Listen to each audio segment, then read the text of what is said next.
Welcome to The Power of Now with Rich Bruckner. Thanks for tuning in for episode 5. Today we have a special guest I'm excited to have a conversation with. His name is Brett Degregoria, and his website is realupcycle.com. Thanks for joining us today, Brett. Thank you for having me. I wanted to get you on the show. I saw your Instagram, and we've crossed paths before, and I never knew what you actually did for whatever reason. Just never, I never even knew about it. And I was like, I looked at your Instagram one day. I was like, holy shit. I was like, he's got all this cool stuff on here. And I've seen similar stuff. We were talking about another guy who does similar work that I've purchased stuff before in the past. And it just caught my interest right away. So why don't you just get into a little bit of how you found out that you liked doing what you do and what it is exactly that you do. Okay. So I'm a creative through and through, and I'm good at doing a lot of things. And the difficulty of being good at doing a lot of things is you just don't know what to do. There's just way too much. I can paint, draw, sew, put things together. Pretty much anything in my mind that I can plan out, like I can just execute and make it. So I was looking for something that I can make and sell in stores. And I just walked into this store in Babylon, and I was like, hey, I'm a creative. Here are some like leather bags that I made, and I could just make things. So I'm just trying to get the scoop, like what should I be focusing on? And then I met the owner, and he was like, you should do upcycling. And I was like, what's that?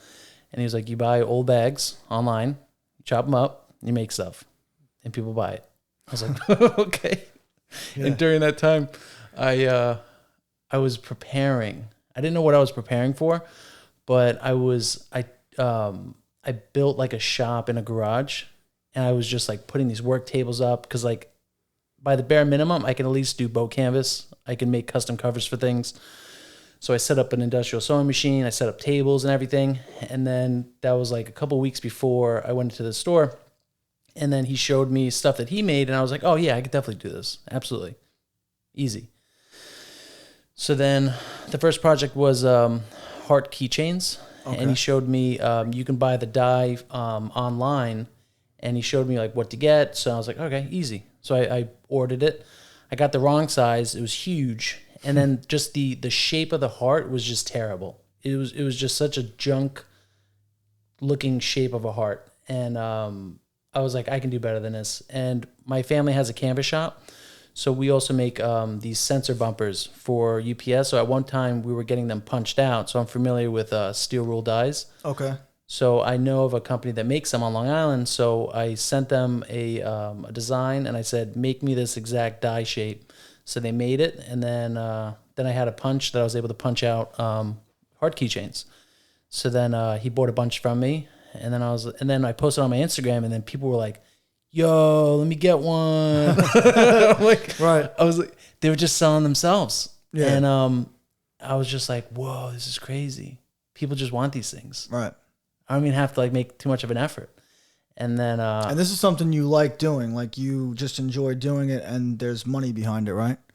Yeah. It's something that's very, very tolerable. If I'm going to be spending my time doing something and make money off of it, so tolerable. Right. Like I don't hate myself. Yeah. There's so many people that wake up every morning. That's kind of why I started this podcast too. Just to give a little background. Like I know so many people that wake up every morning, they hate what they do for a living. And ever since like right after high school, I've always known people that did things that were a little bit out of the ordinary, I guess. And I was one of them. Up until I was about 24, I was pursuing like stand-up comedy and making content online and all kinds of stuff like that. And I kind of dropped all the creative stuff and started doing just sales, and then went into business for myself. And I spent like 9 years not doing shit that I hated either, because I actually got obsessed with sales and business, and I loved it.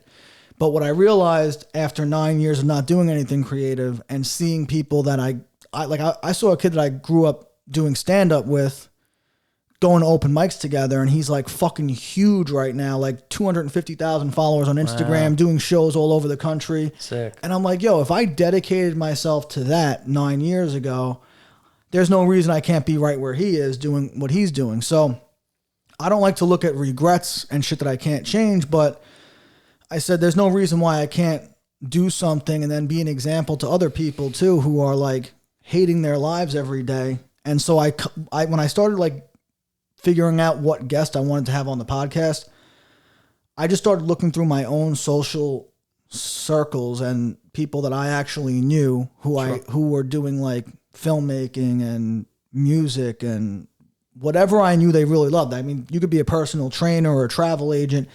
It doesn't necessarily have to be a creative thing, but if I know that you're really passionate about what you're doing, like that's the kind of people that I want to have on the podcast, just to like spread that kind of message out there. Absolutely. So that being said, when did you find out, like you said that you could paint, draw, sew, when did you first start doing these things? Was it, as like a child or a little bit older? Yeah. My first experience with dissociating was drawing. When I was like 5 or 6, I would just doodle, man. I was the doodle master. I would just be lost, I would escape, and I could draw, and I know I loved the sensation of being able to just sit and focus and draw for hours. And I would just be like, it'd be like, what time is it? It's crazy. And, I had a sketch pad with me wherever I went. And, it was also how I, managed stress as a kid. Okay. I would draw. And it was great. Drawing was a really integral part of my childhood. Okay. Yeah.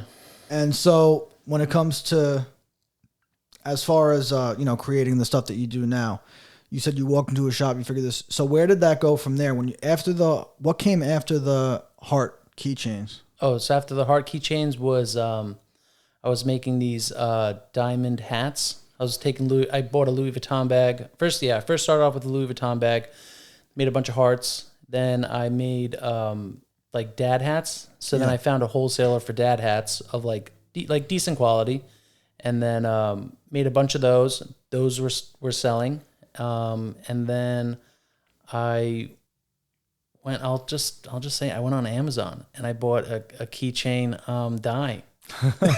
Which I still use. Yeah. And it was perfect. It was exactly, this is it.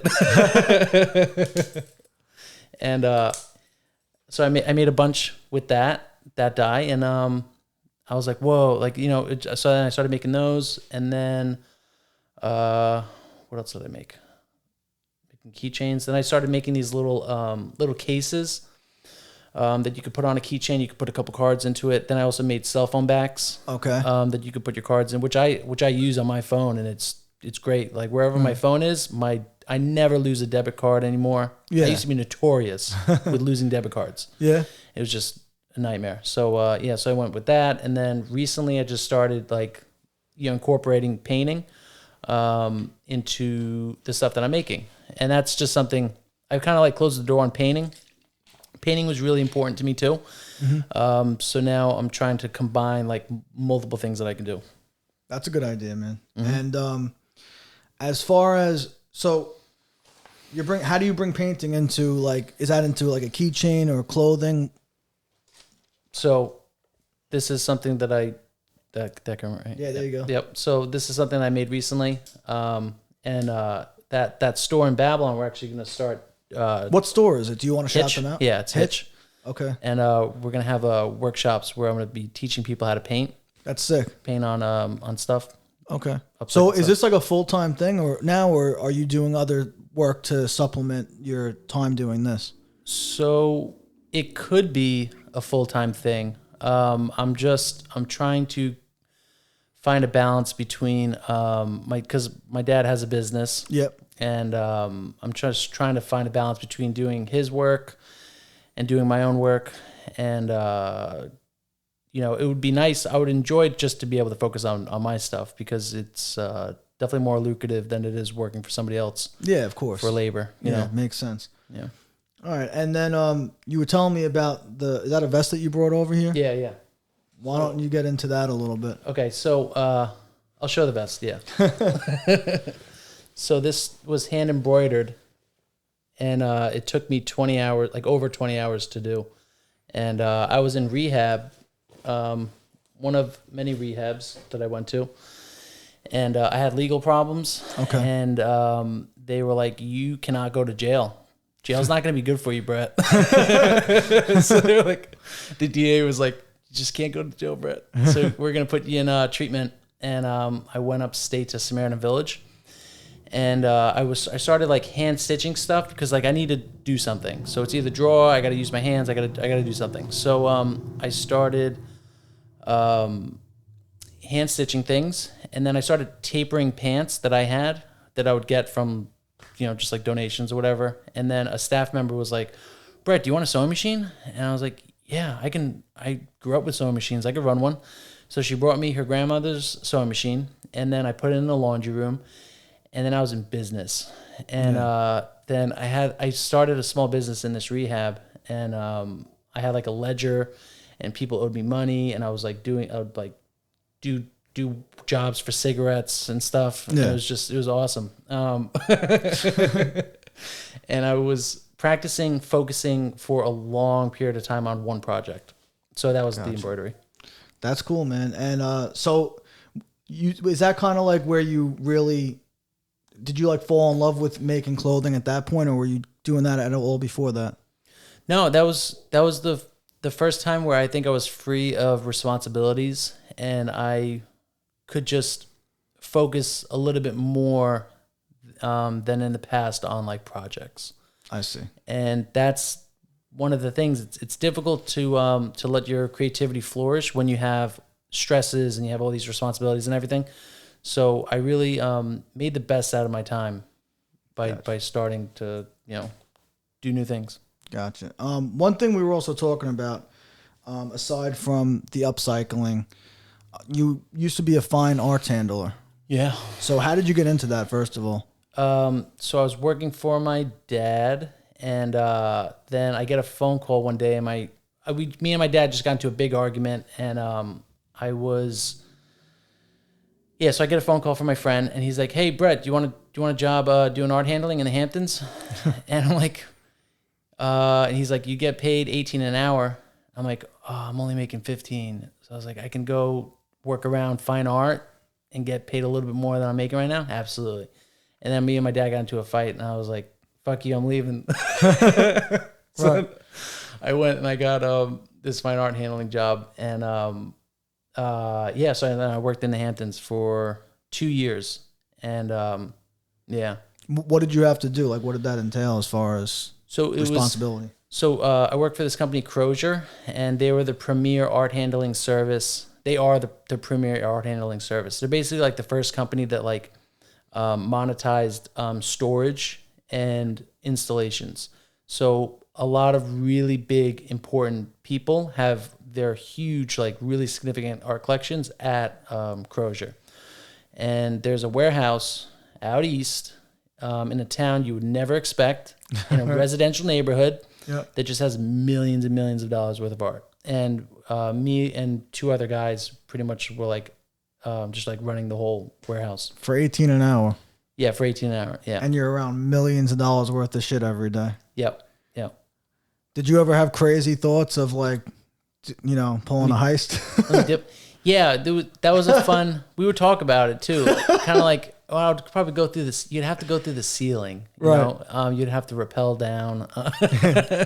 Dude, it's funny because it's not funny, but like I'm in gold business. We were talking about it before, and when I first started in the gold business, I was less than a year into it. Okay, and it was the second company that I worked at, and I had just started with this company in like June. And in October, maybe November, I was going on vacation for the weekend, and along with one of my other buddies that worked there, and we left on like a Thursday night.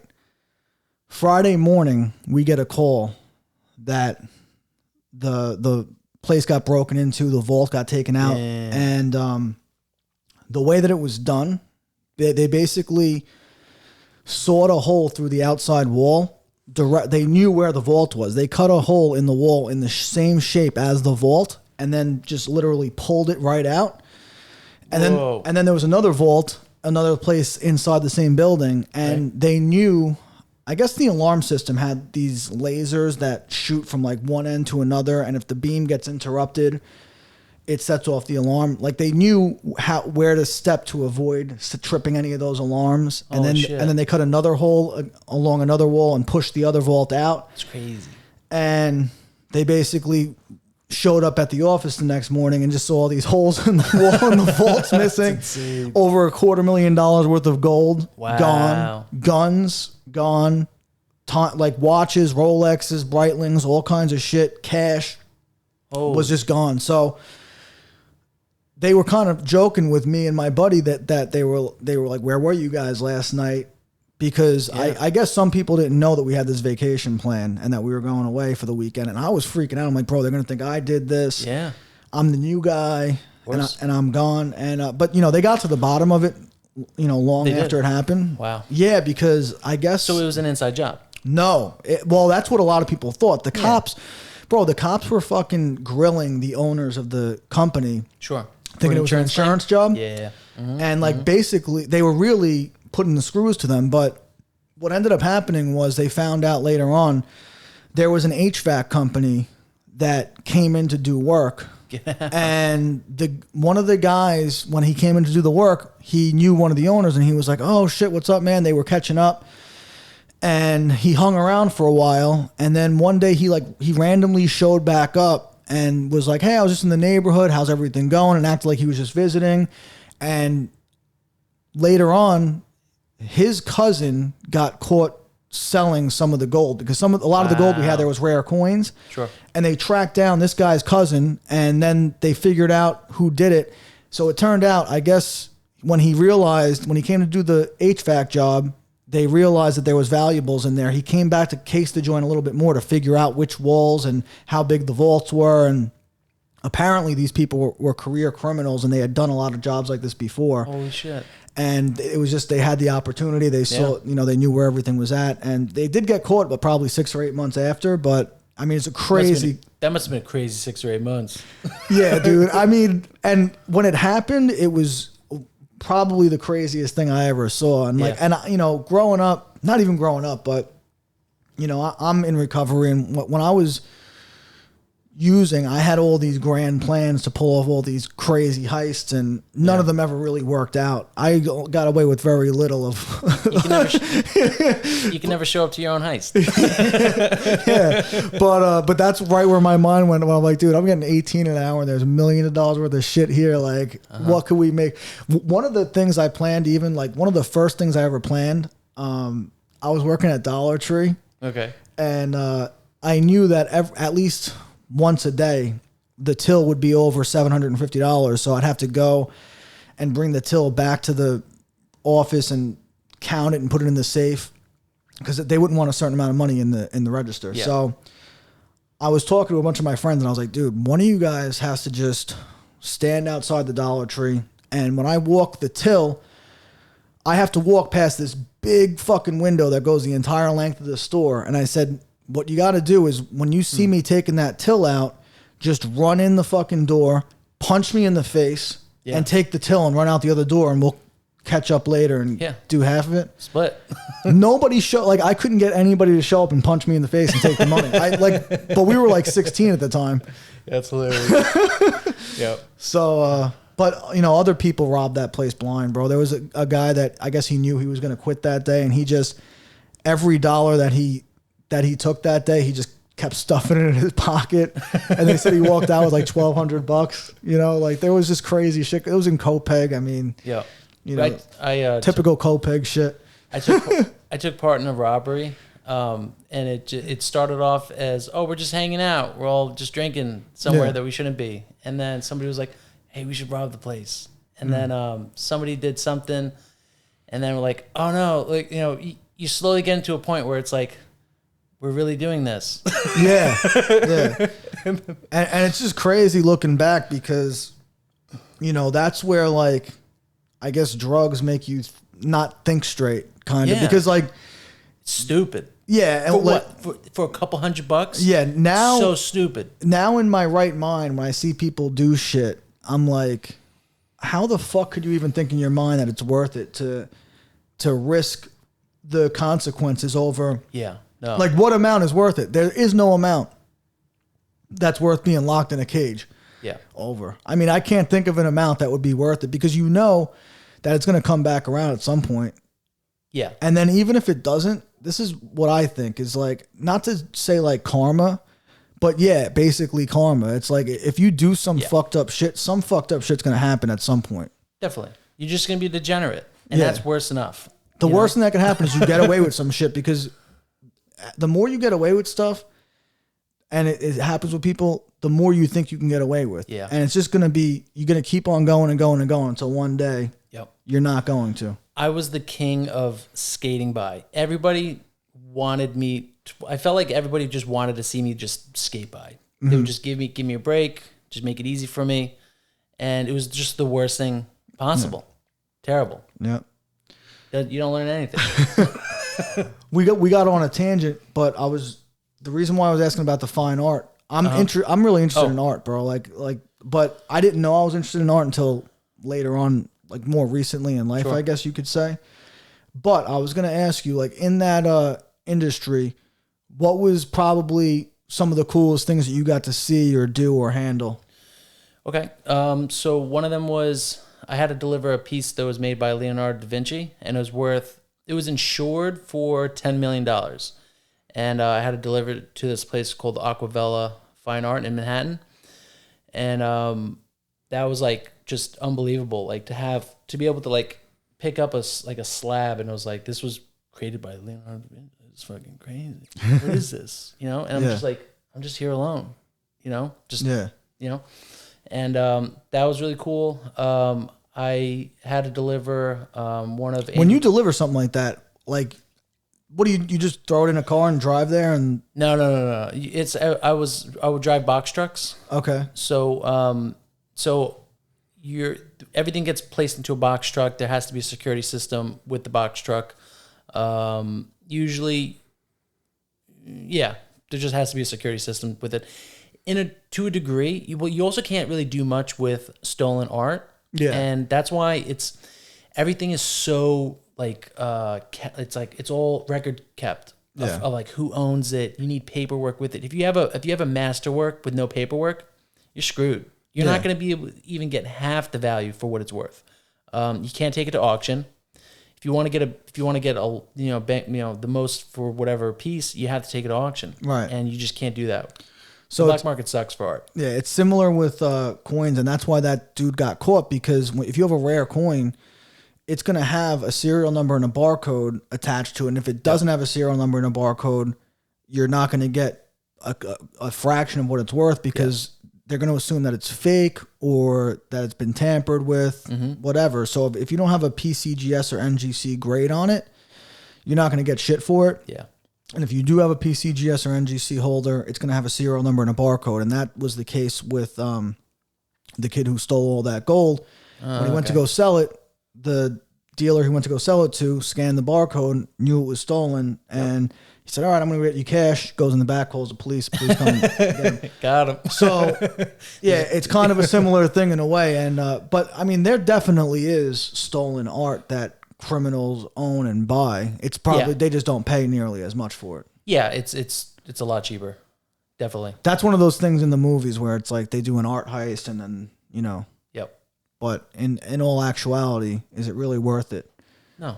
Because they're not going to get what it's worth anyway. It's not worth it. You're probably going to get caught. You are. So and then another cool piece was Andy Warhol's one of the shot Marilyns.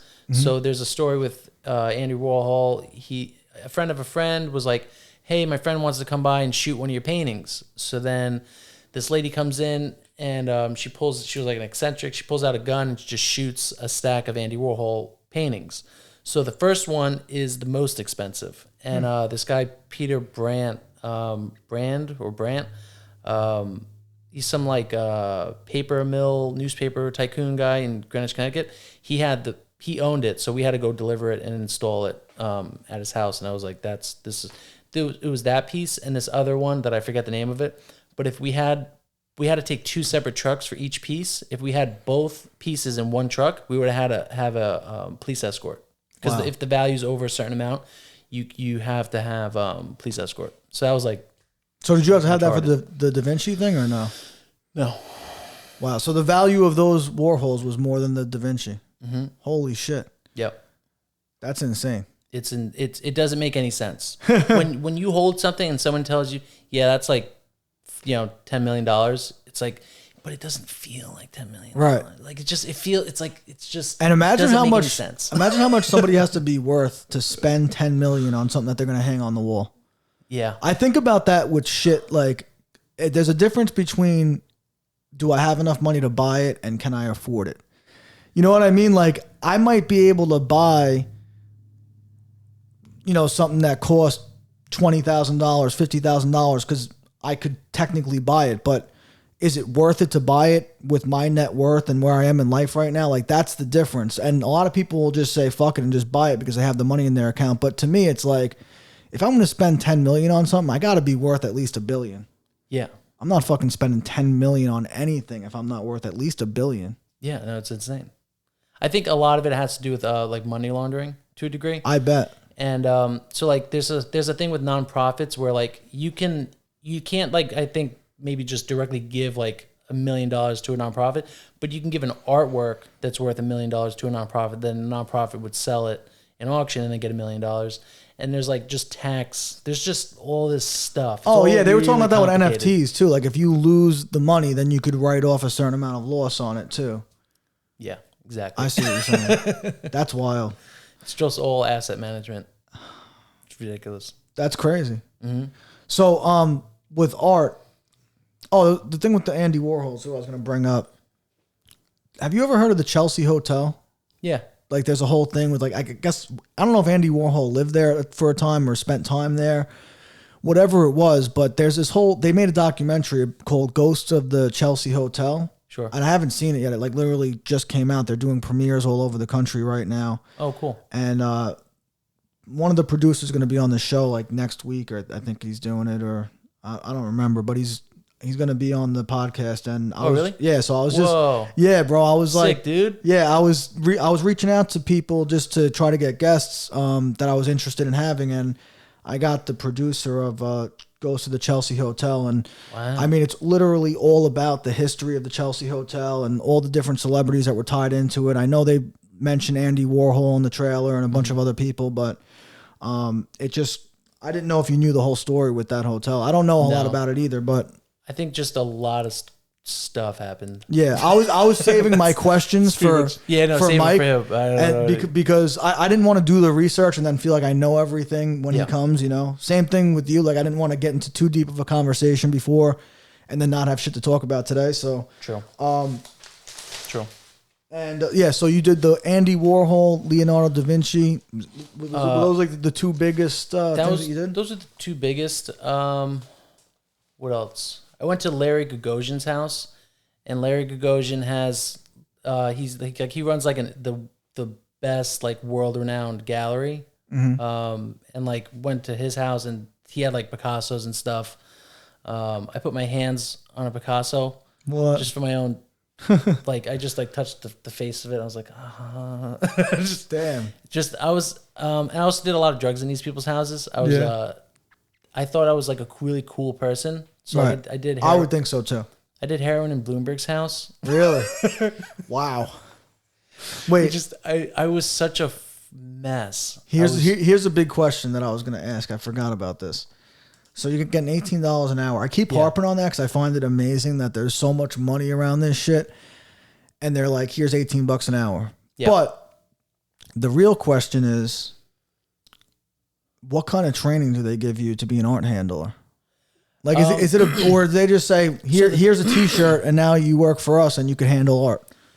I got lucky because it was like a friend of a friend to work for this company, and if you're an artist, you understand like the material really, very well, or fairly, and usually you're good with your hands. So art handling is for artists to be employed. So like you can be an art handler and you can get paid good money and like have benefits and everything. It's really for artists, musicians, and for creative types. Wow. for employment. So that's like it's a great job. It was awesome. But is that a necessity to get the job? Like you have to be one of those things, like you have to have that on your resume that you're an artist, or can you just be applying for jobs? Like I just need something to do to make money. It feels like they want you to have that as your background, I think, so that you'd respect the work. There are other companies though that are more just slapped together, and like those ones you can tell like it's a different vibe. Yeah. I mean, it would make sense, you know, and you're dealing with people that care about art. So if the guy that comes into your house doesn't know shit about art and they're delivering a fucking $10 million painting to you, yeah, you're probably going to be a little bit turned off. But if the guy comes in and he comments on another piece you have on your wall and he knows what the fuck he's talking about, then you feel like you're in good hands more. I would say. Absolutely. Yeah. Yep. That makes a lot of sense. Man, that's fucking cool. I would say they judge you to a degree too. Like, you know, you have to look like, you have to be like a fairly presentable person. Yeah. And the company that I worked for, like they would definitely hire people that were like, you know, just kind of like, that the homeowner would not mind them in your house. Right. Type thing, you know? So like, it's reality. I got you. Yeah. I mean, I've thought about all kinds of things with art, bro. Like now that I have more of an interest in it, and I've realized that I have an interest in it, I've thought about the whole world of like art galleries. Like, what does it take if you wanted to open an art gallery? Do you have to like? I'm assuming you have to know people, right? Like just to open a gallery. I feel like anybody can do it, but to be successful and have people that are going to show up and look at your shit, like you probably have to have some connections in the industry, right? Yes. Really, the whole thing is you need to get people to buy the art. So like I think, you know, there's like business people that will open a gallery because they have friends who will buy the art. Yeah. And once one person starts buying one artist or a representative of an artist starts selling one artist, multiple people will start coming in and they'll start buying their stuff. So like there has to be some type of it starts off with connections. Yeah. And it builds a demand for that artist, and then there's a market for it. And yeah, I mean, I kind of relate all that shit to like commodities, to stocks, to rare coins. Yeah. I relate it all the same way. Wine, like if there's a demand for it, obviously it drives the price up, and if nobody's buying it, then it's going to drive the price down. Yep. Pretty interesting. But then just to start a gallery though, like you definitely need artists, you know? So like I would imagine with like how a lot of businesses go, that like, you know, somebody's employed by somebody, and then they go on and they do their own thing. Right. And with that, they take all their contacts, they take you know, the connections that they have. Yeah. And that's how a lot of art handling businesses start. Is that somebody was an art handler, they start their own art handling company. They understand the whole storage model, and I think same thing goes with galleries. Gotcha. Yeah. All right. So as far as your business with realupcycle.com, how long has that website been up? At least 6 months. All right. And it's been about 6 months, and then that I've been like trying, and then yeah. All right. And is there any big promotions going on right now? Like, is there anything that you're pushing that's like a featured item that you would? I mean, is that wallet probably like the newest thing on your inventory? Yeah. This is the newest thing, and I'll be having more. I just came up with this design recently, this past week, and I'll be having more things to. Like more designs on it. Yeah. If there's anything else you want to plug, like this is like the moment. Like I know, like your Instagram and you know. My Instagram's Brett Degregoria. Gotcha. we'll put it in the description. If you can't spell it, it'll be in the description.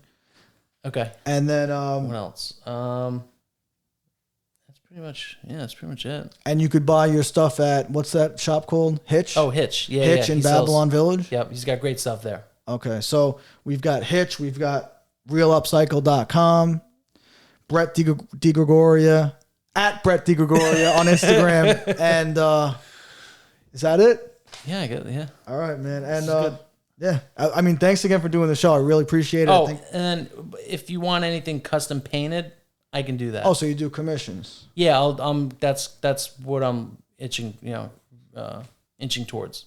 All right, custom stuff. Hit me out. Nice, bro. All right, so yeah, so reach out, Brett Degregoria on Instagram, realupcycle.com. You have any other social media like TikTok? Nah, I gotta get in on shit. TikTok though. I'm slacking. TikTok's rough. I just post everything on all of them and see where it goes, but TikTok's got a weird algorithm, dude. It does? You never know when it's gonna pop and when it's not. I'll do reels on Instagram. Yeah. And I'll get like nothing. But then I'll do some like rock climbing stuff that I do, and then it'll like, and I'll get all these like Indian followers. It just makes no sense. Bro, the weirdest thing happened with Instagram when I first started doing reels, because I made a separate Instagram page because I wanted to figure out how reels worked. And for some reason, I would always like post my food as a reel and just see where it goes. And every time I post soup just goes like super viral. No, and to me, like it's like 10,000, 12,000, 17,000 views. And then, and I'm like, dude, why the fuck is soup? Like, soup is just my niche. Really? Yeah, I didn't use that awesome. Instagram. Yeah, I didn't even use that Instagram page for like a year. And then the other day, I posted like a French onion soup on there. Yeah, I love that and so I mean, much. it got 1,200 views, but I was like, it's kind of good for like a throwaway fucking reel, you know? Like, Sure. But yeah, I mean, I do obviously reels on my Instagram, but it's a lot different. Like when you're doing food content versus if you're doing educational content or you're just posting like just talking to the camera, it's a lot different of, you know, how people are going to react to it. So I'm having a lot of fun learning that too, but that's awesome. Yeah, man. So reach out to Brett, go to his website, see his merchandise on there, or you could pick it up right in person in Babylon Village at Hitch. Thanks, bro. Thank you. Thanks for watching episode 5. Make sure you subscribe to the YouTube channel so you don't ever miss an episode. There'll be a new episode released every Sunday. And if you know anybody that we should get on the show, send us over an email. Email address is in the description. Let us know who we should have next on the podcast. And that's it. Thanks for watching.